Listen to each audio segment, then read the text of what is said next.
wall flew over the island, and the story goes he was sitting on a bench or a chair, just got up to go into the house, and that piece of the wall from the arsenal landed right in the spot where she was sitting, so she packed up and went back and went back.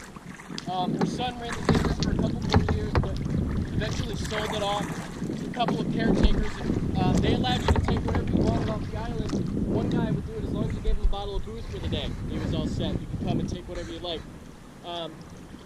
Over the years, it was gutted out. Everything was sort of, all the artifacts and all the surplus gear was taken from it. But in 1967, something inside of the castle caught on fire. Some say it was a lightning strike. Some people have some other ideas as to what it was. But I mentioned the barge wood that he used to build the inside caught on fire and it burned up. And you can see the flames about 60 to 100 feet over the top of the castle, and you can actually feel the heat all the way from Cornwall where we started. They couldn't do anything to stop it. They let it burn for 2 to 3 days. And then from then on, the state shut the island down. You weren't allowed to come out here.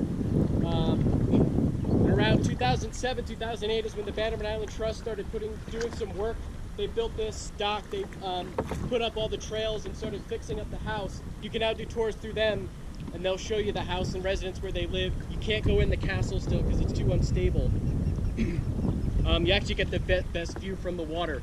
But if you're really into the history of it and want to see all the other pieces that they have, their boat leaves from either Beacon or Newburgh in either spot, and you can come out here for about 40 bucks. They'll take you around, and all the money that they make goes into restoring everything else.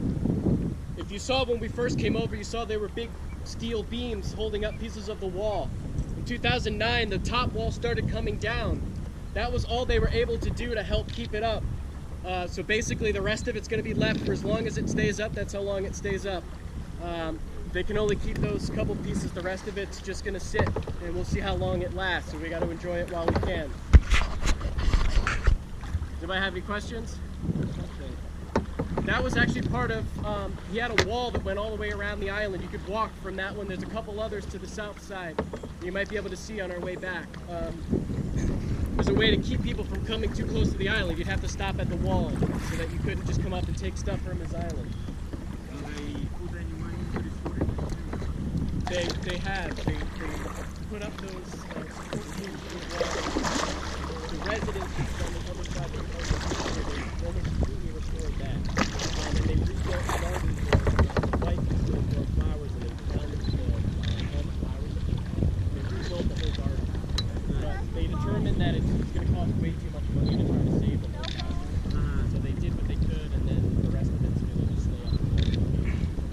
You guys look to the right here. This is an osprey and its nest here hanging out. Might go fishing a little bit later.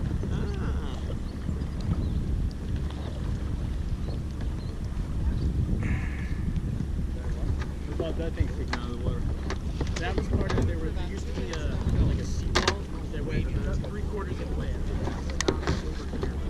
South side. All right, Colin, you ready to send back? We gotta get rolling. Yeah, we're out. Okay, folks, let's group up around me. We're gonna start our way back.